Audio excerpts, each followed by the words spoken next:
Olá, galera! Bem-vindos ao Bíblia na Tela, um programa que aproxima você do fantástico mundo dos livros. Hoje, com participações pra lá de especiais. E vamos começar com a boneca Gente, aquela que engoliu uma pílula falante e tagarelou a falar. Já descobriu quem é? Isso mesmo, é a boneca espivitada Emília, quem vai contar com toda a sua graça a história de hoje, Reformas da Natureza. Então, senta lá que vem história. Oi, crianças! Vocês estão aí? Que legal! Tenho uma história muito genial para contar para vocês. E começa assim. Um dia, numa tarde ensolarada, vovó Benta chamou todos para contar história como sempre. E a história do dia era Américo Pisca-Pisca. Américo Pisca-Pisca queria reformar a natureza. Mas no fim da história, que decepção! Ele desistiu da ideia. Mas eu não desisti. Peguei as ideias de Américo Pisca-Pisca para mim e resolvi reformar tudinho. Eu acho que é um trabalho e tanto. Então, resolvi convidar a minha amiga Magrela para essa empreitada.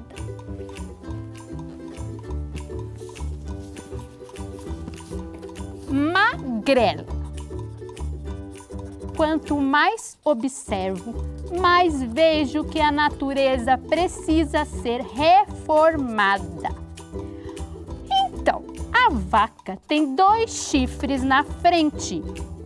Como? Se os inimigos as atacam por trás. Magrela, vou mandar para você um pouquinho do pó do pirlim-pim-pim. Você pode me ajudar? Espero você no sítio. Um beijo, Emília. Quero ver se essa reforminha sai ou não sai. Américo Pisca-Pisca, que me aguarde. Enviei a carta para Magrela e ela de pronto aceitou o meu convite. E no outro dia estava no sítio. Começamos então a conversar sobre Américo Pisca-Pisca. Disse a ela que eu não me conformava. Ter 2 olhos na frente, nenhum na nuca e nenhum nas pontas dos dedos para evitar as topadas. Então, Magrela me alertou que se eu colocasse olhos nas pontas dos dedos, eles iam, ficar cheios de poeira. Então pensei, poderia colocar dedais nos dedos dos pés. Mas depois de muita conversa para lá e para cá, resolvemos começar com uma reforminha mais fácil. Fomos ao pomar e lá fiz a minha primeira reforma. Troquei de lugar as jabuticabas com as abóboras. Sabe aquela jabuticabeira? Aquela árvore grande que a Narizinho adora? Então, cheio de frutinhas pequenininhas, leves. E as abóboras, coitadas, tão pesadas e grandes, ficam em plantinhas rasteiras. Resolvi mudar de lugar. Magrela ficou muito curiosa e perguntou para mim como é que eu ia fazer aquilo. Muito simples. É só usar a força do pensamento e imaginação assim. Tudo pronto, tudo mudado. Continuamos o nosso passeio. Aí conversa vai, conversa vem. Falei para Magrela, como é chato descascar laranja, não é? Então, fomos até a laranjeira. E com a força do pensamento e imaginação, laranja não tem mais casca. Depois resolvemos passear até o curral da vaca moxa, a nossa vaca leiteira. Fiquei olhando. Que trabalheira tirar o leite da moxa. Resolvi então colocar torneirinhas nas tetas da moxa. E aí Magrela me alertou. Colocamos 3 rabos na moxa. Assim, fica muito mais fácil espantar aquelas moscas. Com a força do pensamento e imaginação, tudo resolvido. No final do dia estávamos cansadas. Aí Magrela tinha que voltar para sua casa.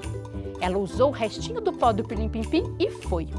E eu, como não sou de ferro nem nada, fui descansar na sala do sítio. Chegando lá, me deparei com aquela poltrona da vovó Benta. Pesada, grande, velha. Resolvi então fazer uma reforminha. Mas eu acho que eu errei na mão. porque a poltrona voou. E o pior, fui pega no flagra. Vovó Benta me pegou bem na hora e começou a falar no meu ouvido. Disse para mim que a natureza é muito sábia, que eu que estava errada. Disse que as jabuticabas não podem ficar na plantinha rasteira porque são pisadas. E as abóboras não podem ficar na árvore porque caem na cabeça das pessoas que passam ali por baixo. Mas por que as pessoas passam embaixo da jabuticabeira? E ela disse ainda que as laranjas precisam das cascas, porque as cascas protegem as frutas do sol, do vento e dos insetos. E ela disse ainda que as torneirinhas que eu coloquei na teta da mocha não deixou o bezerro mamar. Então, ela fez eu reformar tudinho. Aí sim, eu fiquei cansadinha, cansadona. Ai, como é triste morar num lugar que ninguém acompanha a minha imaginação. Mas eu ainda não desisti de reformar algumas coisinhas. Eu tenho que ir, sabe por quê? Já estou escutando. A Narizinho está me chamando. Tchau, crianças, até a próxima! E não é que além de mandar, a Emília também conta histórias muito bem? Mas olha, ainda bem que ela compreendeu que na natureza tudo tem seu lugar e que as reformas podem trazer consequências desastrosas. Necessário mesmo é ter consciência ecológica e daqui a pouco teremos mais novidades. Fica com a gente que voltamos rapidinho.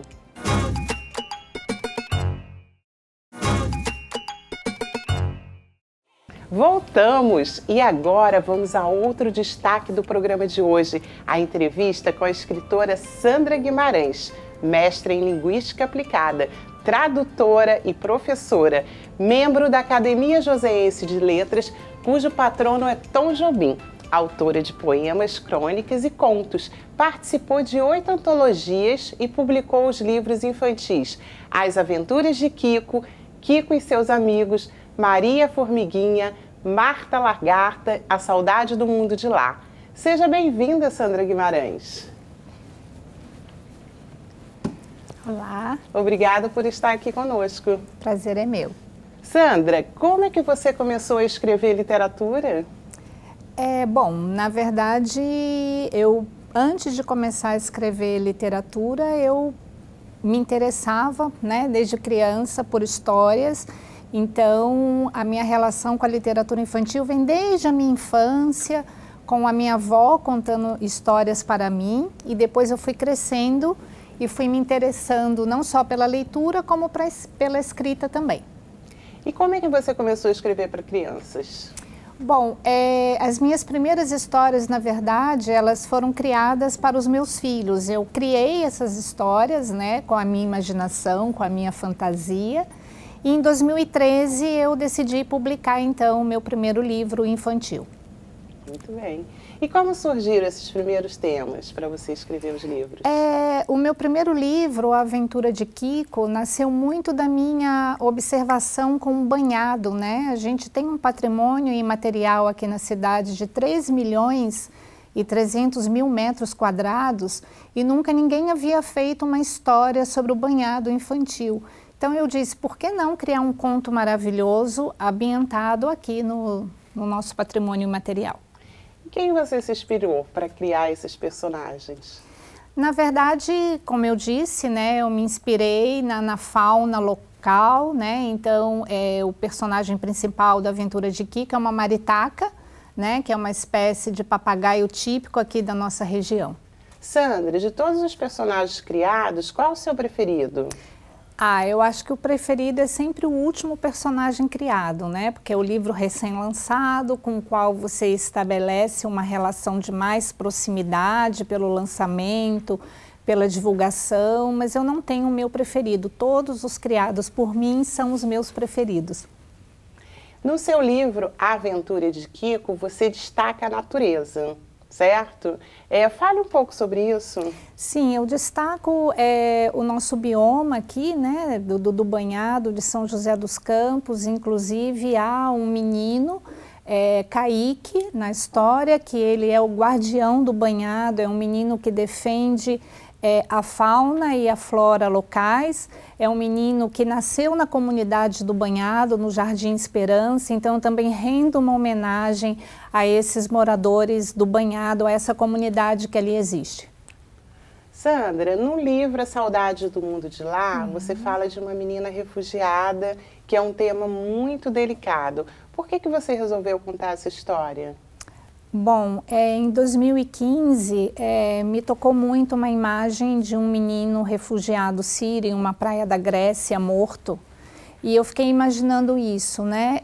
Que os refugiados, eles são obrigados a sair de suas próprias casas, né? Da sua terra natal, e se embarcarem aí nessa aventura meio que sem rumo. E eu fiquei pensando do ponto de vista da criança, como é essa criança que larga sua terra natal, que larga sua cultura, que larga sua família e que vai se aventurar por um outro país.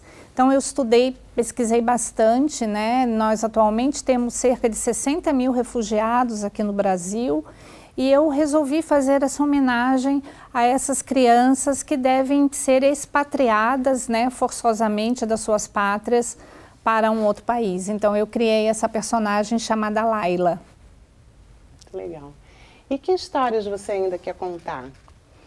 Eu agora estou escrevendo uma história infantil também sobre a mitologia iorubá, né, a mitologia africana, e quero também fazer uma homenagem a essa cultura africana que é tão forte, tão presente na nossa cultura brasileira e que não é tão reconhecida, é discriminada. Então é uma homenagem que eu quero fazer ao povo iorubá. Você que é membro da Academia Joseense de Letras, pode explicar para a gente, para o público, o que é a academia? Sim, a academia é uma entidade sem fins lucrativos, né, que visa a promoção de eventos literários e culturais em parcerias com outras entidades aqui da região. Nós somos um grupo atualmente formado por 30 escritores, né? Cada um com o seu gênero de escrita, infantil, conto, terror, fantástico. Nos reunimos mensalmente e ali discutimos projetos, trocamos informações, um vai ajudando o outro. E as crianças que gostam de literatura podem participar da academia? As crianças e públicos em geral podem participar dos eventos, né? Para ser um acadêmico, somente quando há uma cadeira vacante, né? Quando algum acadêmico ou sai por alguma questão ou vem a falecer, e aí se abre um processo de inscrição que é aberto a maiores de 18 anos.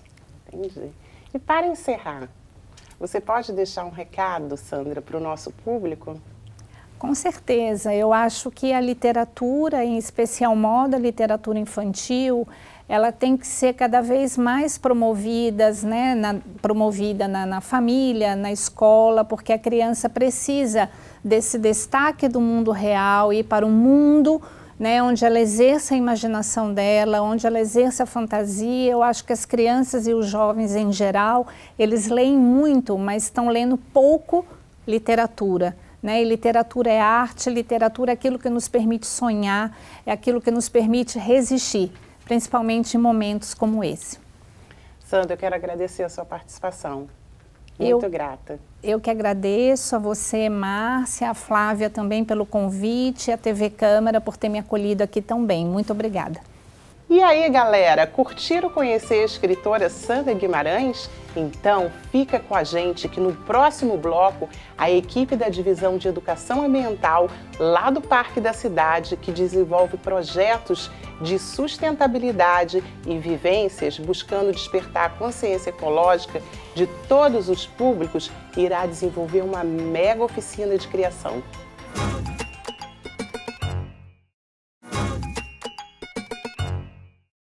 Oba! Voltamos! E neste bloco vamos aprender a fazer arte, reutilizando embalagens com a técnica do mosaico e descobrir a dica de leitura que a aluna Helena Guimarães, da Escola Veronese, preparou especialmente para nós. Vamos conferir? Oi pessoal, tudo bem? Meu nome é Elisa Farinha, eu trabalho na Divisão de Educação Ambiental da Prefeitura. Eu estou muito feliz de participar desse programa hoje eu viajei, eu voltei para minha infância, gente. Eu li todos os livros do Monteiro Lobato quando eu era criança. Eu sou super fã da Emília, eu adorei ouvir a história da reforma da natureza. Foi demais, demais. Eu quero comprar o livro da Sandra Guimarães, eu quero ler essa história do Kiko lá no banhado. Fiquei super curiosa. Bacana, né, pessoal? O livro é tudo de bom. Bom, mas eu vou convidar vocês hoje para a gente fazer uma oficina muito legal, muito bacana. É uma oficina de mosaico. O mosaico é uma técnica que a gente monta um desenho, uma figura, utilizando pequenas pecinhas uma do lado da outra, tá? Normalmente, ele é feito com restos de azulejo, de piso. E fica muito legal, a gente reutiliza esses materiais, é bem legal. Só que cortar piso, cortar azulejo, a gente tem que usar ferramenta, não é todo mundo que consegue fazer, né? Essa aqui vocês vão conseguir fazer, até os mais novinhos, porque a gente vai reutilizar embalagens plásticas que a gente tem em casa, de produtos de limpeza, de shampoo e outras embalagens coloridas. E a gente consegue fazer peças muito bacanas, como essas daqui que a gente já trouxe prontas. Olha assim, olha como fica legal, gente. Né? Nem parece que a gente está reutilizando plástico. E vale aquele conceito, né, pessoal? Antes do plástico ser reciclado, virar lixo, a gente vai reutilizar esse material, dar um outro uso, para ele ter uma vida mais longa. Né? Isso é bem bacana, tá certo? Vamos lá conferir o material que a gente vai precisar? Eu comentei, né, várias embalagens plásticas, quanto mais colorido melhor, é mais bacana. Aí a gente vai fazer tirinhas com essas embalagens plásticas, para depois fazer as pecinhas pequenas, tá certo? Vamos precisar também de uma faquinha ou de um estilete, para começar a cortar, né, os pedaços do plástico. Uma tesoura, depois a gente consegue usar a tesoura para cortar as pecinhas. Pincel fininho, chato, para espalhar cola, espalhar verniz, um lápis para a gente fazer o nosso desenho na peça, a espátula para espalhar o rejunte, é opcional, mas é bacana ter também. E depois nós vamos usar a cola tipo PVA forte, cola branca, o rejunte, que é o mesmo rejunte que a gente usa no piso, no azulejo, e um verniz acrílico de fundo de base água, tá certo? Vamos usar também um paninho, um trapinho velho. Se vocês quiserem, podem usar algum molde para um desenho, né? Mas é legal usar a criatividade e você inventar um desenho também na hora. E ter uma peça base para montar o seu mosaico. Uma dica legal, pessoal, é reutilizar CD, fica bem bacana fazer um mosaico no CD. Pode usar uma pecinha de madeira, ó, aqui a gente um pedacinho de madeira que a gente já fez o risco já, né? Ou usar uma peça comprada, que você compra nessas lojas de artesanato, né? Isso aqui é um porta-retrato, tá certo? Aqui a gente tem, né, a bandeja, várias caixinhas que você pode estar montando o seu mosaico. Para a gente fazer o passo a passo agora, eu vou chamar uma arteira que trabalha lá com a gente, que é a Silvia Moura. E ela gosta muito de fazer arte, ela vai ajudar a gente nesse passo a passo, tá certo? Até já então, pessoal! Olá, pessoal, eu sou a Silvia Moura e vamos agora começar a trabalhar o nosso mosaico. Bora lá! Isso, Silvia, bora lá, pessoal! Vamos ver o passo a passo agora para montar um mosaico, tá certo? Então, a primeira coisa é preparar as pecinhas do mosaico. Então, a gente lava direitinho as embalagens, né? A Silvia está mostrando lá, a gente vai cortar agora as partes planas da embalagem, né? Para fazer as tirinhas e depois fazer as nossas pecinhas. Toda a parte curva a gente não consegue usar, né? Então aí ela vai, ó, você preparou lá as tirinhas e agora ela vai cortando com a tesoura as pecinhas. Você pode cortar quadrado, retângulo ou outro formato se você preferir também. É bem simples, pessoal, é fácil manusear, é molinho, né? Bom, depois de você cortar as pecinhas de várias cores, você pode pôr uma em cada vidrinho separado, frasco separado para ficar mais fácil, né? Você vai escolher uma base para você fazer o seu trabalho. A Silvia já trouxe um quadrinho pronto, começado, né, gente? Com o número da casa dela. Então ela já colou um pouquinho de peças e agora a gente vai mostrar para vocês como é que é essa colagem, né? ela vai pegar a cola, ela colocou num potinho um pouco de cola e com o pincel ela espalha numa parte da peça. Não coloca muita cola em toda a peça que depois a cola seca e você não consegue colar as pecinhas, né? Então ela vai lá pegando agora a pecinha. Você vê que ela usa às vezes o cabinho, né? A parte de trás do pincel para colocar a pecinha, para posicionar a pecinha. Isso facilita, pode usar um palito também. Aí a gente cola uma do lado da outra, mas deixando um vãozinho entre elas, né? E aí a gente vai preenchendo a nossa figura, o nosso trabalhinho lá. Então ela tá lá colando. Pessoal, depois que a gente terminou de fazer toda a colagem das peças, né, nas peças plásticas, a gente vai aguardar 24 horas para essa cola secar direitinho.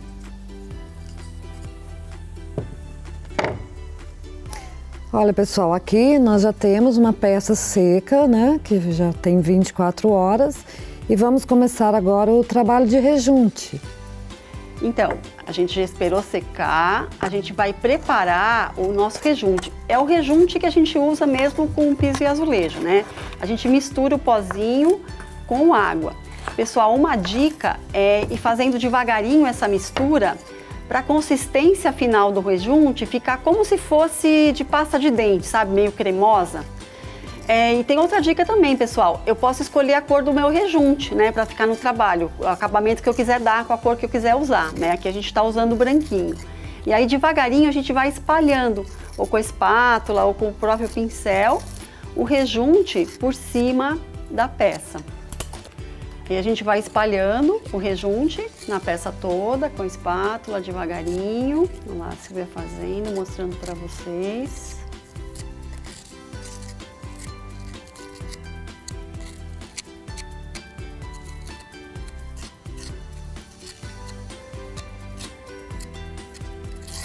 Então, pessoal, aqui encerramos a parte do rejunte e vamos passar aqui um paninho levemente, porque essa peça vai precisar ficar 24 horas a secagem do rejunte. Então, tiramos só o excesso e vamos aguardar 24 horas.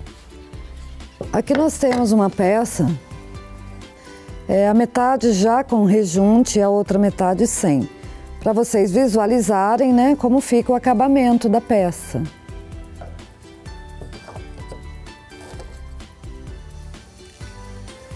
Vocês viram, pessoal, como que fica bacana, né, o acabamento com rejunte? Então, depois que ele ficou secando 24 horas, dá para fazer uma limpeza mais minuciosa, né? A gente tirar todo o excesso mesmo com cuidado, mas aí ele já está mais sequinho, mas tira tudo que fica por cima. Aí ele fica bem bacana, bem bonito, né? E para finalizar o trabalho, depois que a gente já esperou o rejunte secar e a gente limpou direitinho a peça, a gente vai passar uma camadinha de verniz, né? O verniz protege a peça e também protege, reforça, né? Para não soltar nenhuma pecinha do mosaico. Aí a gente passa uma camada do verniz à base de água, né? O verniz acrílico. Olha lá. A Silvia está mostrando, né, uma peça pronta e o verniz pra gente. Tá bom? A gente passa com o pincel mesmo e também deixa secar de um dia para o outro. Pessoal, a dica de ouro de hoje é a gente diminuir o uso do plástico. Se não for possível, vamos reutilizar, vamos fazer mosaico. Tem gente que até consegue ter geração de renda com as peças, né, que fica muito bacana. Beleza? Gostaram? É isso aí, pessoal. Então terminamos aqui nossa oficina de mosaico ecológico. Até a próxima. Tchau, tchau. Oi, gente, tudo bem? Meu nome é Helena Guimarães, eu estudo na Veronese, no 8º ano, e hoje eu vim aqui indicar um livro para vocês. O nome do livro é Meu Pé de Laranja Lima. Por que eu indico esse livro para vocês? Porque é um livro que ele tem um tamanho muito bom de se ler, porque hoje em dia tem muita gente que tem dificuldade em ler um livro por tamanho, e hoje em dia as pessoas estão atualizadas na internet, fica difícil da gente pegar um livro para ler. Eu indico ele também porque ele pode ser para qualquer idade, desde criança a adulto.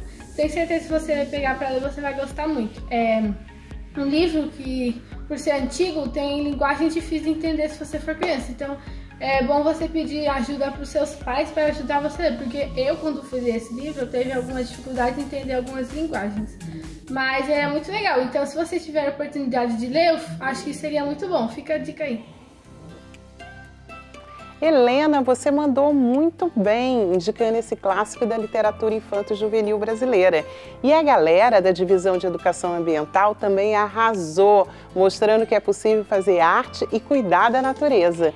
E se você quiser conhecer um pouco mais sobre os trabalhos de educação ambiental, faça contato pelos telefones que estão na tela. E olha, Emília, acho que não é preciso reformar a natureza, mas sim fazer mudar nossas atitudes, agindo com consciência ambiental. Vocês não acham, pessoal? Bem, o programa de hoje chegou ao fim. Espero que tenha se divertido. Até a próxima!